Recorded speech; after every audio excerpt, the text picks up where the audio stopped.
tell me, your music has been described as tiny, winsome walls, almost like moving through a gallery of paintings. So when you sit down to compose, do you begin with an image, an emotion, or just pure sound?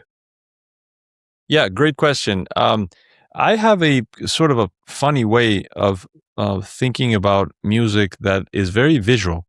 I believe that quote that you read was from way back when I made an album called Chiaroscuro, which is Hmm. actually a technique used in visual arts.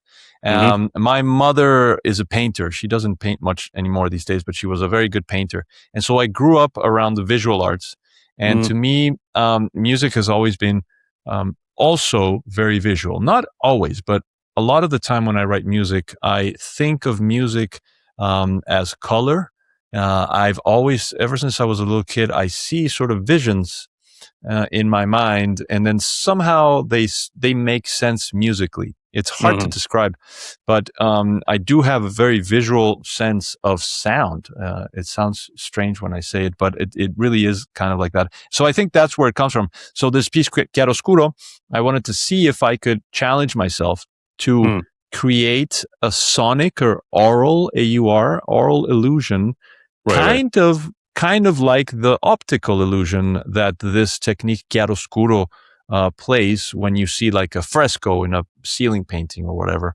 Yeah, yeah, yeah. Um, create depth, give the illusion of perspective of depth in a painting. I wanted to see if I was able to create something like that musically, and the guitar actually turns out to be a wonderful instrument to try and do that because of all its incredibly nuanced articulations and all the worlds, like you said, all the worlds that you can sort of summon from the Mhm. instrument, right?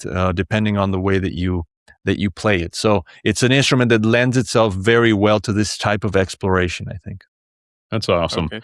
And talking about the visual arts piece, you said chiaroscuro, you said? Yep, chiaroscuro, very nice. Yeah. Chiaroscuro. So what does that translate to in English? It literally translates to light and shadow or light and Oh, dark. okay. Chiaro oscuro, right? But in Chiaro Italian, it's oscuro. chiaroscuro. So it's one word, like chiaroscuro. So it's a contrast, almost like pianoforte or Right, something like that. right, It's like right. a contrasting word. Chiaroscuro, and it's a very popular technique. I think championed in the Renaissance. All the Caravaggio and all those great artists came That's from Italy. amazing. They used this technique chiaroscuro to create sort of visual sort of effects Yeah, yeah, and yeah. to captivate the Yeah, person that was looking at the work. So I tried to do that also sonically. that's amazing. That's so cool, actually. Hey, Johnny, you are both a composer and a performer, two very different inner roles. Which one feels more vulnerable to you, and which one feels more grounding? I got. More vulnerable, and which one feels more grounding? Uh, Mm. that's an interesting question. I've never been asked that before. So let me think about that for a second, because I was thinking of the word vulnerable, Okay. and they both make me feel vulnerable in slightly different ways. I think the performer, when I wear the performer hat, I feel maybe a little bit more vulnerable at a more superficial level. Like, am I going to be good enough? All these insecurities bubble up. Even though, when the years pass, that starts to become a little bit less important. But it's still there for sure. So maybe there's a vulnerability there that way. With the composing, or when I wear the composer's hats, that Mm. vulnerability is a lot deeper, right? What am I trying to say? Is what I'm doing, is what I'm writing, worthy of being listened? Again, these insecurities start to bubble up, but in the end, I'm concerned with leaving something, with writing something that is going to outlive me, I guess is one way to put it, or Mm, something that is going to be powerful enough to have a life of its own. As composers, we like to say that when you write a piece of music, and it's powerful enough to have a life of its own, meaning once it's out of your hands and other people start to perform it, it's sort of like having a child in a way, and seeing it grow and travel and have its own experience of life, right? So I guess I'm vulnerable in that sense as well. So yeah, vulnerable all around. But it's a great question, and it's two very different, but also similar roles. If you recall historically, as history has progressed, as time has gone by, we have become a lot more specialized, right? In the old ages, one of the classes that I teach is music appreciation, which has a lot of historical side to it. And so it's really interesting when you start to discover how in the Middle Ages, for instance, or going into the Renaissance, being a composer and a performer was kind of like one and the same. As a matter of fact, being a poet and a musician in antiquity was really the same thing. Right? It's only now that we start to specialize and separate all of these different categories, right? So on the one hand, yes, they are different. And yes, you have to think about things differently. But on the other hand, I try to make them feel like the same thing. So I try to make my performance inform my composition and vice versa, right? This is why I write a lot of music for guitar, obviously, right? So I try to blend the two as much as possible, and not think, okay, today I'm gonna be a performer, and today I'm gonna be a composer, right? I try to make it be one and the same. Yeah. Wow, that's amazing. You were just telling us that you were born in Mexico and raised over there. So when you started your artistic journey, like you just said, your mom was a painter. She was a visual artist. So the guitar was your first choice, or you started the journey from some different instrument and eventually you found your true love in a classical guitar? Or was it visual arts? Yeah. No, it was never visual arts, and it wasn't another instrument. I've been held hostage by the guitar all of my life. I jokingly tell people that I suffer from the Stockholm syndrome, because I've been held hostage by the guitar, and eventually I fell in love with it. My grandmother had a technology called a laser disc. I don't know. Do you guys remember this technology? I think it predates the CD player, but it was essentially like a big CD that you put inside. And she had one of these laser discs of Andrés Segovia, the great Spanish maestro, performing a concert at the Palace of the Alhambra in Spain, in Granada. This incredible Moorish palace in Granada, Spain, one of the most magical places I've ever been to. Yeah. Anyway, the laser disc was of Andrés Segovia playing all this beautiful Spanish music on the guitar inside this magical place. And so I think I'm 8 years old or 9 years old, and I pop this thing in the laser disc and I sit there and I watch, and I swear something happened that I can't put into words, but I knew that was my calling. I felt something so strong that I was like, I'm not sure what's going on, but I know that this is what I need to do. And it sounds unbelievable, and it kind of is unbelievable. Ever since I saw that video, I knew that was what I needed to do. And so I went out, I told my parents, and they got me, a beginner guitar. And I played that thing until my fingers bled. I remember my fingertips were green because of the bronze in the string. I started to wear off. And so my father saw this, and he went like, wow, okay, you're serious about this. So, they got me a slightly better guitar, and they got me an instructor. And my journey began. But the sound of the guitar has something that caught me from the very beginning. And so I've been a guitarist through and through ever since that day. I play really bad piano just because I have to, for teaching and for writing music. But really no other instrument has grabbed me as much as the guitar. And I'm completely obsessed by it. And it's crazy to think that, after 3+ decades of playing the damn thing, every time I pick it up, I still figure stuff out. I still find things. You still find new things. Yeah. It's like the gift that keeps on giving. It's unbelievable. And I love it. I hate it. I like any great relationship, it's a love-hate relationship, but mostly love. And so I've only been a guitarist for long. And there's a funny fact that not a lot of people know. For the most part, I'm self-taught. I did have an instructor at the beginning, who showed me the rudiments of technique and stuff for a few months. But after that, I pretty much was on my own, and I just started to learn pieces. I just started to learn. I became obsessed to the point of pathologically obsessed. Like I didn't have a lot of friends during my teens, and I would just rather stay in my room playing guitar. So yeah, I've been sort of obsessed with the guitar for a very, very long time. Wow, that's so amazing. I can actually relate with your story because I started my journey from a guitar only. My father used to tell me the same thing about the thing calluses you told me about it. Yeah, He used to tell me first your calluses will become red, then it become black, and then it will become green. So unless and until you don't get green, don't consider yourself as a guitarist. Exactly. Yes. Yeah. So okay. So yeah. I am not into more of a Western classical, but I love to play flamenco. So I have one of Cordoba's Gypsy King's signature series at my home. So I play the flamenco with him. So that's amazing. Flamenco played a big role in my upbringing as well, because my mother she's Mexican but from Spanish descent. There was a lot of flamenco music in my house, and then when I discovered Paco Lucia and a few of the other great masters of flamenco, I became completely obsessed.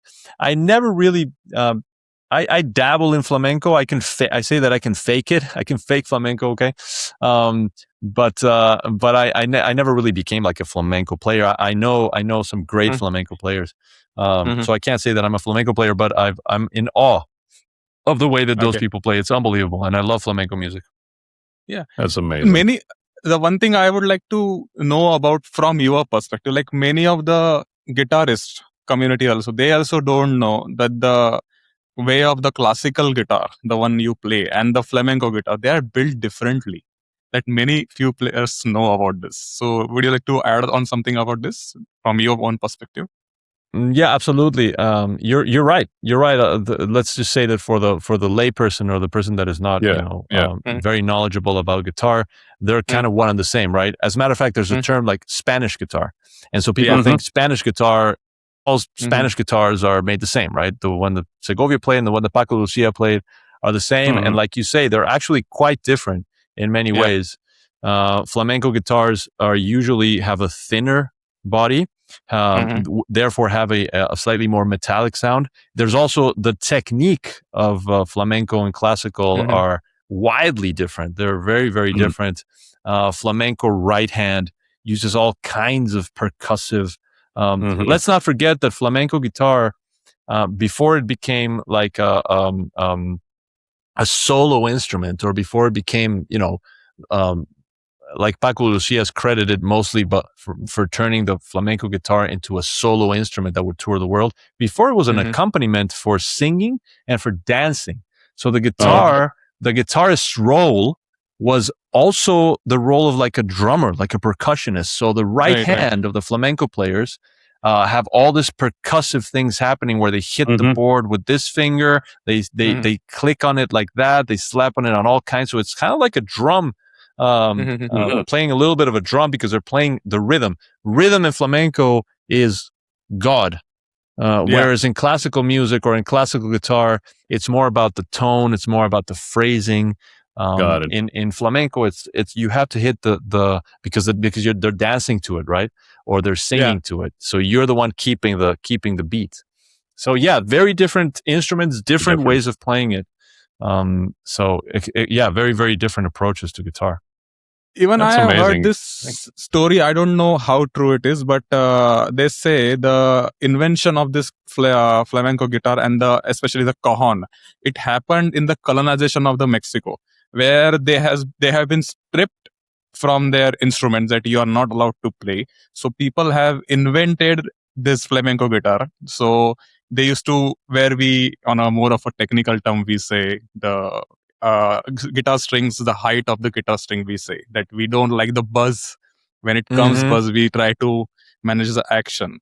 But in flamenco, they let that buzz happen. So you can say it's the first generation of the distortion guitar, of the natural distortion guitar. That's a great way of looking at it. Yes, absolutely. Flamenco has a little bit of a distorted sound, especially when you hit those low strings. They buzz all over, and again, it's more about the percussion. It's more about the rhythm, that the actual purity of the tone. Whereas the classical guitarist usually, seeks more lyrical playing, or they pay attention a lot more to the phrasing of certain notes, or to the actual purity of the sound, right?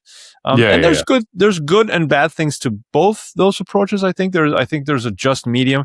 I consider my technique, as a matter of fact, to be a little bit of a hybrid. I'm more on the classical technique side, but I'm also not a strictly classical guitarist, funnily enough. Right. I have a little bit of the right hand stuff that I picked up from flamenco players, and then I just developed also my kind of like my own playing style. So it's an ongoing exploration. It's an ongoing discovery, and eventually the goal, I think, is to find your own sound, right? To be able to pick up a guitar and sound like yourself. Is I think that's at the end of the day, I think that's the goal. It's amazing. And thanks so much for explaining that difference that you explained. That was so nicely, the way you explained it. And it's great to hear from someone like you. So tell us, you've spent years honoring the classical tradition while also writing in a contemporary voice. How do you personally define innovation without losing a connection to where the music comes from? This is going to sound strange, but the way I approach it is that I don't really think about that at all. Okay. Maybe I did think of that before when I started to write music. I was concerned with the fact of being innovative, of being relevant, of being even modern, right? To use these terms. But I later realized, Sandeep, that these were concerns that were coming from the exterior. They were really concerns because I was worried about how people what they would say about my music, or how people would react, or I didn't want them to think that it was antiquated, or it was too easily digestible, or anything like that. And I found that to be a little bit dishonest with myself, and so eventually I let go of all that worry and just decided to write the music that moves me, right? That I feel is powerful, and that surprises me. I look for music that surprises myself. When I surprise myself with something I've written, then I know that it's good. This is easier said than done. By the way, it's not very easy, at least for me. But yeah, the answer to that is that I don't really think about innovating. At least I don't anymore. I think about writing music that is powerful. I think that I write music to make people feel something, right? People what is that famous saying? People won't remember, how sophisticated or how cerebral or how well crafted your piece was. They're going to remember how it made them feel, right? So at the end of the day, I think that's what I'm aiming for. I'm aiming for some kind of emotional response, first and foremost for myself, because that's the only thing that I can control. Right. And then hopefully that will get transmitted as well to other people. So yeah, not too concerned about innovation. I have friends who write very, very avant-garde stuff. In Europe, it's very sort of in vogue. I jokingly say that I'm never going to win composition competitions in Europe, just because my music is way too I guess, I know, digestible or lyrical or tonal even, but it's something that does not concern me at all. I really don't even think about it. Got it. No, that's great.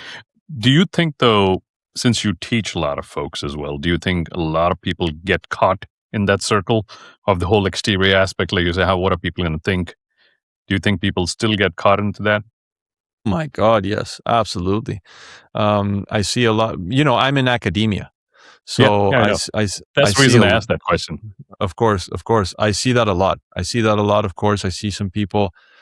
I actually know some composers that are really talented and have a lot to say, but like you said, I feel that they are a little bit trapped in this in this world where they're seeking validation in a way, they're seeking prestige at the expense of writing the music that they actually want to write. So I don't think about that anymore at all. I could not care less if about academia in that sense, right? I just don't think about it anymore. And I urge people, and I usually tell my friends as well, that it doesn't, at the end of the day, it doesn't really matter. There's always going to be an audience for something honest. If you write something that's honest to who you are, and you do it with love and from a place of authenticity, again, easier said than done, right? This takes years and many failures. I've failed thousands of times, hundreds of thousands of times, and that's why there's a couple of pieces of mine that I feel are have a message, convey a meaning, and so I urge people to break out of that. It's detrimental, and it's disempowering, really, to music. I truly believe, like, I'm a singer-songwriter, and I have a band over here in California and Southern California, and we write in Indian rock, right? It's alternative indie kind of rock. And me and my guitar player, we write most of the songs, he composes, and, I'm the singer. And a lot of times, and Suraj is the same like me, if I can speak for you. A lot of times, we'll write things, and sure, it's not for everyone, but it's coming from the heart. It's coming from, you're not trying to please or seek that external validation. It's just, this is what we want to say. This is how we want to say it. This is how I'm going to sing it. This is how he's going to play it. And at the end of the day, I always feel like any art form, because I used to be a visual arts teacher in my previous life. In visual effects, animation, and some gaming as well. So one thing I used to tell my students, the same thing, just be yourself. Don't try to prove something you're not. Because a lot of people I've seen get caught up in that. And it took, just like you said, it took me a while too, to be like. I think it takes some growing up. I think this is something that you can only learn later in life. I mean, God bless 100%. anybody who learns it earlier in life. But I feel that you need to live through a lot of stuff to be able to come out the other end and say what you're saying. It shows a lot of maturity. There was a podcast that I listened to recently where one of the guests says something that really, really I thought was very insightful. He said, I have two daughters. I don't know if you guys have kids, but I have two daughters. And he said, when you raise children and you tell them you can be whatever you want to be, right?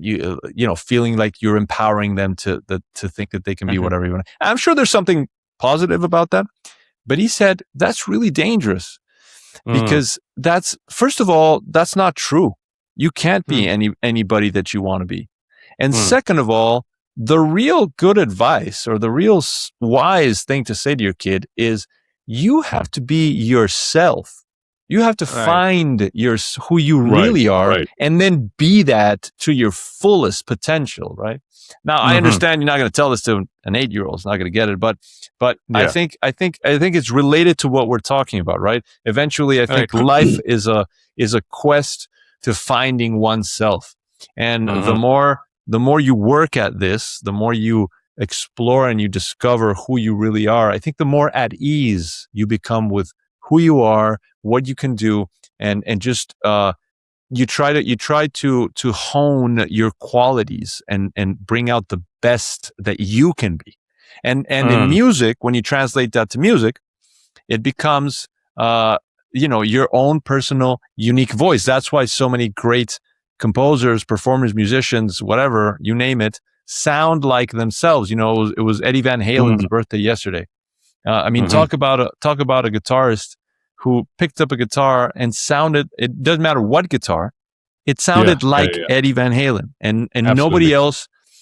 This other guitarist, Nuno Bettencourt, very famous rock guitarist, was telling an anecdote that he was with Eddie Van Halen one day and Eddie passed him his guitar and he thought that he was going to play Eddie's guitar and sound like Eddie. And he started playing exactly the same guitar, the same rig, everything. And he sounded nothing like Eddie. He sounded like himself. Eddie. And that was a revelatory moment. He was like, wow, I'm me, right? I don't have to be someone else. So anyway, Yeah. long way to say that I think the most valid exploration, the most valid effort in life that you can do is to try and find who you really are. Mm-hmm. The thing which you have just said reminded me one of our human history is one of the greatest author, Khalil Gibran. I don't know if you have Yeah, Khalil Gibran, read. of course. Yeah. Yeah. Yeah. So he only told this thing that we come through our parents, not from our parents. And every soul Mm, who comes in this nature have its unique identity. So just because of this society's so-called pressure that don't do this, don't do that, we lost ourselves. So as you said, the real quest of the life should be to find that your inner self and to follow it. absolutely. Is that from the Prophet? Yeah, Yeah. Yeah. it's one of the greatest book I have read. It really is. I agree with you. Yeah. It's one of the greatest books, and you're absolutely right. It's almost like we're every day the world is trying to shape you into something that you're not. So we're constantly fighting this battle. You have to do this. You have to go to work. You have to make money. You have to. There's all these pressures and responsibilities Right. that unfortunately many times turn us into somebody that we're not, and it's no wonder that so many people are depressed and sad. I mean, it makes perfect sense when you think about it, right? Because you're not realizing your full potential. You're not being yourself. Wow. Yeah. Wow. Johnny, tell me, your career spans from academia, performance halls, classrooms, and I just seen on your Instagram stories that you've been to the one of the legendary studios, the Abbey Road in London. So, in all of this, where do you feel the most honest version of yourself shows up? In this room that you see here, I call my cave. I call it my cave. Man cave. My man. It's it's not really a man cave. I guess I should have like a whiskey bottle or something, but I don't. I just when I'm here writing music on my own, I think that's where I connect most to whatever it is that we were talking about before, like to that person, in some ways to that child that I'm almost like evoking or summoning every time that I write a piece of music. So I think that that's where I feel most, most in the zone. There's times when I'm performing where I also feel that connection. They're few and far between. It doesn't happen very often, unfortunately. But there's times where I'm performing on stage in front of people and I feel that energy happening and in the zone. And that's very magical. That's very, very powerful. But I would say that probably at my most honest, or my most naked and vulnerable is when I'm actually here, putting or at the piano, like trying to flesh out something, creating something from nothing, going from 0 to 1, as some people say it, right? Yeah, I think that's where it is. Wow, super. It's your Zen. It's your Zen space too, right? Kind of. It really is. It really is kind of like my Zen space. Yeah, yeah. That's amazing. That's amazing. Could be a little bit cleaner. My Zen space, right? I think he's sitting in his Zen space right now. I'm sitting in my Zen space right now. You probably are. Absolutely. Yeah, definitely. Like I spend more time in this room, all the way from work to things like I do and recording and whatnot. So for sure, moving on, you performed with legendary performers like Elliot Fisk. So they really bring music to life, right? So what does that teach you about yourself when another artist like interprets something deeply personal you've written? Well, first of all, it's an honor beyond words. I still can't believe that happened. Speaking of the collaboration with Elliot Fisk, it's something that I didn't even dream, because sometimes you say you dreamt it, something, and it became true. This was so far fetched for me that it wasn't even a dream. I never in my life would have imagined that it would happen. Right. And then seeing this person Elliot put so much work. Guys, you can't even understand. I've never seen somebody work so hard or play so much the guitar and try to make my music the best that it possibly can. I mean, just the passion that he put into my work, it's undescribable. It's really kind of one of the best things that's ever happened to me in my life. And for sure, that's going to be one of the best things that ever happened to me, is watching this person, this genius, this legend, put in so much work into my concerto, and obviously making it so much better. I half jokingly say that Elliot pretty much co-composed or co-wrote at least the solo part, the solo guitar part. He definitely took it to the next level. So there's just no words to describe the honor that is for me. And then, obviously other people like violinist Tim Fain, for instance, he was unbelievable. I wrote a piece for him and he was crazy. It's amazing. And a very funny thing happens because obviously I'm here like in my little cave, as I said before, with my little, software and my playback, and I play some stuff on my own. And so I have this vision, to go back to vision. I have this vision in my head of what the music sounds like, but then you give it to someone like Elliot, and he does stuff, and I'm like, wow, this thing has a life of its own. I didn't really create it, really. I maybe just like brought it to life somehow, or brought it to this moment. But it's really kind of an amazing experience. That's one of my favorite things about this whole process, is watching what other people do with quote unquote my ideas, right? Or the ideas that I was able to bring to life. And so I'm sure just just saying, I'm just thinking about legendary performers like him. I'm sure there's a lot to learn, right? The professionalism, the not only the playing side of it, but a whole bunch of other things, right? I'm sure there's a lot to take in over there.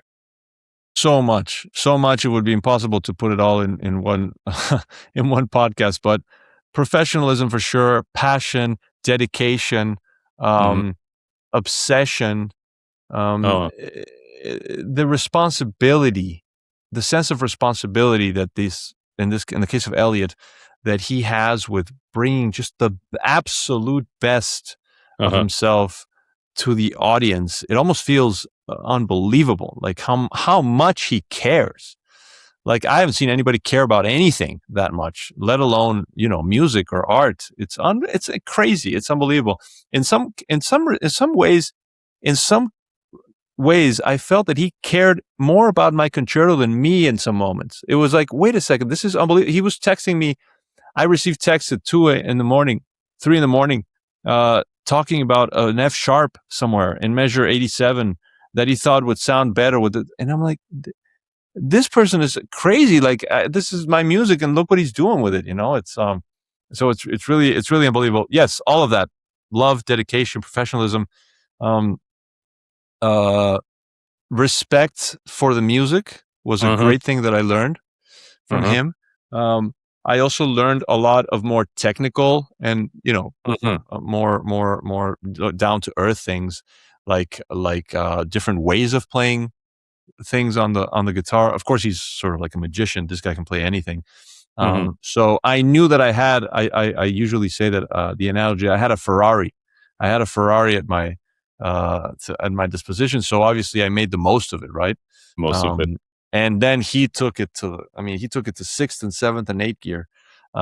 So yeah, it was very cool. It was a wild ride. And I'm really happy that it's getting some attention and that it got this nomination, for instance. I was really happy about all of that. Yeah. Very cool. From you, the word nomination, I reminded you have your guitar concerto. I hope that I'm pronouncing this word right. I have just learned the real pronunciation of this word. Thank you so much. So your guitar concerto has earned a Latin Grammy nomination, a historic recognition, I can say, for a Latin American classical music. So what did that movement mean to you beyond the accolade itself? I was very happy. I was very honored. It was something I did not expect. I was actually not even looking at the nominations that day. I'm going to be perfectly honest with you. totally knew that they were happening, but I was too nervous and I didn't want to sit and watch them. So I basically just like brushed it off and said, whatever happens, happens. And it was in the morning, so I was taking my girls to school actually, and suddenly I get a message, I get a text message saying, "Congratulations, Maestro," from some number that I didn't even know. And so I was like, "Oh, okay, something happened." And then I went to see and I saw the nomination. It was very moving. It was really, really moving, and it was great to see that it got recognized. It was great to see that, the process of the whole Latin Grammy association. I was actually very pleased with it. I thought it was very democratic. I thought it was great. I mean, I also partook in the whole process. I voted for a lot of people, and I it's a whole process that you go through. Maybe you're aware of it, or maybe not. But there's a whole campaign that happens, and I basically just relied on the fact that I thought the album was very strong. Also, Ian Krauss, my incredible mentor, had a piece on that album as well, which was incredible. His symphony, and so I thought that the album was very strong. So I knew that it had a possibility of making waves, but I never thought that it would actually get nominated. And so it was all a great experience. We went to the Las Vegas, which was where the Latin Grammys were held. I took my whole family. It was a great week. We met a lot of people. We went to the nominee ceremony, just did the rounds.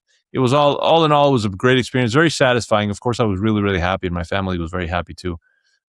So yeah, all in all, a great experience. Even if we didn't win the award, it was still an unbelievable experience and something that I will always cherish and remember. Wow. And amazing. And where does this take place? The Latin Grammys?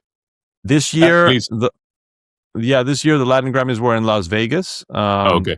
Sometimes they change venues. A lot of times they happen in Miami. Miami's a big hub for the Latin Grammys. Yeah. That's what I thought. Yeah. Sometimes they do them in LA as well, but this time they did them in Las Vegas. I think previous year they did it in Spain. They change. So they keep venues. Changing. They're moving around. They keep changing. Yeah, exactly. Got it. That is amazing. We were talking earlier, Giovanni, about you being at Abbey Road, right? And I'm sure being there, and you mentioned things like how when you were in that space, you were listening to it, then it reminded you of some of the, I think you said decay or something, or in some records that you've heard in the past, like Beatles or what have you. So being at Abbey Road, carries enormous historical weight, right? So do you think being in that space changed how you listen to your own music after the fact, or how you experience silence? Since you were there and recording at the studio, I think you said Studio 1 and Studio 2. Yeah.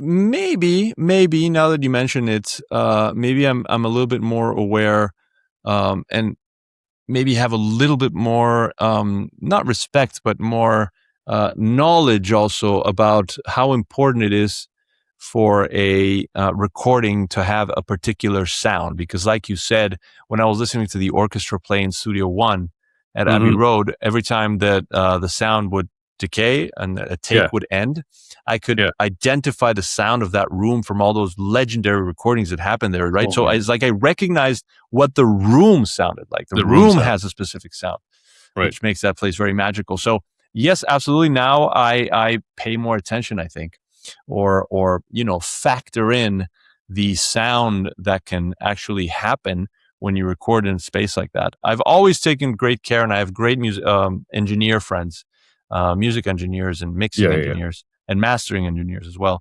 So I've always been very mindful of that. But yeah, this time around, it was really like, it was almost like another performer on the album, right? The room itself was actually another band member. So it was really interesting. It was very interesting. Yeah, and we, it's so, I mean, this is no comparison really, but when we record our songs, I mean, there are certain things you can treat in a way as if it was recorded with plugins and stuff nowadays, right? Like I think there's an Abbey Road plugin. There's another one, Sound City Studios, where you could actually take your drums and make it sound like it were in that room. And so we use a lot of that. Of course, it's no comparison to being in the actual space. But it's a lot of digital things are happening nowadays where they are simulating that room or simulating that environment and so on. Exactly. All these new digital modeling things Right. where they're simulating the sound and they capture. I think it's actually quite amazing that they It go is. in there and capture the sound and then make it available for other people who maybe Yeah. don't have the opportunity to be at Abbey Absolutely. Road. So, or any other studio for that matter. Yeah. So I think all that technology is wonderful. Yeah. In fact, slightly different thing over here, but I'm a geek when it comes to mics and stuff. So I have a whole bunch. So I have a modeling mic where I can actually model 38 different mics on that. Wow. And it's just the emulation is like so close because some of them, it's just amazing. It's like now I have 38 models, and the best part is like I can take them, I can record them, but not commit. Then go to my DAW and change it and see like, hey, maybe this one works better over here. Maybe this one works better. And it's just like, Exactly. I think that technology is amazing. I think we should all use it, and it's great. Yeah. Obviously, it might not be quite like being there, and I'm not talking Of course. sonically. It might be exactly the same, but obviously, there's an experience of actually physically being in 100%. in those rooms. But I'm all for all that kind of technology for sure. That's nice. Wow. So you have dedicated a significant part of your life to teaching and mentorship. What responsibility do you feel towards the next generation of musician? Not Oof. just technically, but more of Yeah. a spiritually also. That's a great question. I never set out to be a professor, actually. I never Okay. thought that I would end up teaching. It sort of happened along the way. And at the beginning, I wasn't even sure that I was going to even enjoy it or be passionate about it. And it took me a little bit, but now I really, really find it very, very, I find it very interesting. I find that it informs, just like I was saying earlier, it informs my composition and my performances as well.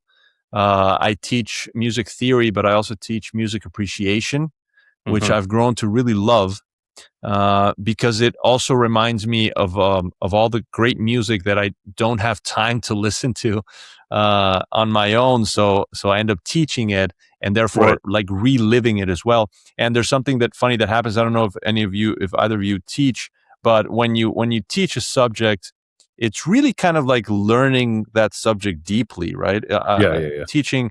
There's a famous saying in Chinese that says that the teacher and the student together create the learning, right? It's almost like I'm also learning so much by teaching. And so 100%. it's for me, it's been almost like I've taken teaching to be sort of like a great revision of all the stuff that I've learned through the past, and of a lot of new stuff as well. And then also all the insights that my students give me are amazing in terms of sometimes they blow my mind and they say things that I never thought about. So they give me a lot of different perspectives on topics that I think I know very well, and then suddenly out of the blue, I get a question that sort of shakes the foundation of whatever we're talking about. So it's a beautiful, beautiful thing. Teaching is a wonderful art form. I hope to continue to do it for as long as I can, because I've grown to love it. And as I said before, now I've found a sweet spot where I can use my teaching to sort of inform what I'm composing, and also what I'm performing. So I kind of try to link those three together, so that it makes more sense for me, right? And also time-wise, it's more efficient as well. Yeah. No, I can totally relate to that. I think I mentioned earlier that I used to teach. I've taught for a very long time, and it is something I always used to say this. It's a very not everyone can do it, and it's not for everyone. And B, it's a very noble profession. I feel it's a very noble profession to do, and totally resonate with everything you said. Like you'll get to learn and get to understand, or at least listen to so many different perspectives from your students, and you really are knowing that subject, whatever it might be, so deeply. So I want to go back to it someday. I work in tech now, but so I definitely want to go back, and I miss that, to be honest. Someday. Yeah. Yeah. Exactly. No, you should. I've grown to love it too, and I'm really happy. I feel very fortunate also to be able to teach. It's a really great, like you said, it's a great thing to do. Yeah, absolutely. Giovanni, this is such great talking to you. Looking ahead, what part of your artistic voice feels like it's still unfolding? You may have said this before, or something you haven't fully explored or said yet. One of my all-time goals and sort of very ambitious dreams of mine is to someday write an opera. I love operas, and I love the way that an opera like brings a lot of the different art forms together, sort of to use a Wagnerian term, like the Gesamtkunstwerk. It's like all of the artworks come together. I love that concept. So I would love at some point to be able to bring that to life and to come up with a compelling story, and to really bring out the best, and push myself to my limits, and hopefully write a compelling opera. It's something that I've thought about for a while, but I haven't quite found the right story yet that I want to tell. But that's something that I eventually would love to embark on. I want to keep on writing concerti. I feel that that's one of my strengths, is writing orchestral pieces that feature a specific instrument. For some reason I find that very appealing. And then having said that, I also want to keep pushing the envelope with the guitar, with the solo guitar. I would love to write more solo guitar music, and help expand the repertoire of the instrument. There's some wonderful music for the guitar, but I feel that I still have a lot to say, hopefully, in terms of writing pieces for solo guitar and different instruments. I'm currently finishing a work for guitar and string quartet, which is somewhat surprisingly, not very common. There's not a lot of pieces for string quartet and guitar, at least that are popularly or commonly played. So those are some of the things that I would love to embark on. And then, keep producing music, keep making music, keep teaching, keep trying to put them all together. Obviously keep performing as well. I'm going to Mexico in March to perform my own concerto, which I'm super nervous about and very happy about at the same time. I'm practicing a lot. My fingers are green again, Suraj, I'm trying to make them green again from practicing. So yeah, that's what I'm looking forward to. Wow. No, the things you have said, the Italian opera, something reminded of the original which we have written past in, I think, 2-3 years ago. Sandeep has actually sung that my original composition of Italian opera. It's called Ascoltaro. And Sandeep has learned the whole Italian for that whole thing. I've been taking some lessons recently too, some Western classical and stuff, and some people over there have been telling me, it's a group, and they've been telling me like, oh, you got that voice, you need to be able to sing some arias and stuff and whatnot, right? You need to learn those. But I was never into any of that. And this guy comes along and he's like, oh, I've written a composition and it's in, I want you to do it in Italian. And I'm like, how? I don't speak the language. I don't understand a word. But he was so adamant about it. And so I said, okay, I have an idea for a song. And so I gave him the song idea. He loved it. And he said, okay, now what? Who's going to write it? Who's going to write the lyrics for us? So we found a lady and we hired her to do it. And then she wrote the whole thing. She even did like a quick demo vocals for me. And then I, at the time, used to work at a company where I had a guy I was working with at the same time, a small project we were doing together. And he was from Sicily. And I'm like, hey, dude, can you help me with this pronunciation and everything? And so he just, he just told me the pronunciations. I wrote everything down and we recorded that. I don't know how it's turned out, honestly, because I've never sung in that voice before. Never. Yeah. Well, I would love to hear it. Yeah, I'd love to hear that. Yeah. We'll share it with you after this. Please do. Yeah. Please do. It's so funny because I remember I know some of my friends watched this, but some of them were like, "Dude, what happened to you? What was that?" Well, now I'm very curious. Now I need to hear it. Now I'm very curious. Yeah. It was fun. Like the thing which you have said about your music, it somewhat relates to my musical journey. Like I started writing the stuff in the more of a neoclassical stuff because my love for music started growing from Yanni. So performing my okay. music with a whole string orchestra and this thing is like you can say lifetime dream for me. Like performing my music with a Sure. whole 60 piece orchestra and For so sure. one day Absolutely. maybe we can all three can do something together. You know, Let's a do new it. music. Let's maybe. do it. I love Yeah. it. For sure. Sure. That's great. So, Johnny, thank you so much for spending this time with us. We really appreciate the openness, the thoughtfulness, and the care you bring to your work. Thank you. Thank Yeah, you I very mean, much for inviting me. It's Yeah. been a pleasure to meet you, and I hope to continue this conversation. And whenever you want to, I'm here, and I always love to talk about music. So I'm that's here amazing. whenever I you mean, want to talk. this conversation is really a reminder that music is just not sound. It's listening, it's memory, passing something meaningful forward. It was so amazing to talk to you. Thank you. Likewise, I really appreciate you guys. Thank you very much for this, Thank you and I so hope much. to talk to you again sometime soon. Okay. Okay. And Very to good. everyone listening, thank you so much for being here with us. If it resonated, do share it with someone who loves to listen to music. Please check out Mr. Johnny. Oh my gosh, I'm so sorry for your pronunciation with the surname. Giovanni. Giovanni, how should I pronounce your surname once again? Giovanni Piacentini. Okay, you heard it. I am sorry. I'm not fluent with it. You're fine. So please listen to your Johnny's music. Please go on his Instagram. Don't forget to follow him. Please check out the other episode if you like. And we will see you in the next episode of the Artist Conversation. Thank you. Cool. Thanks a Thank lot. you.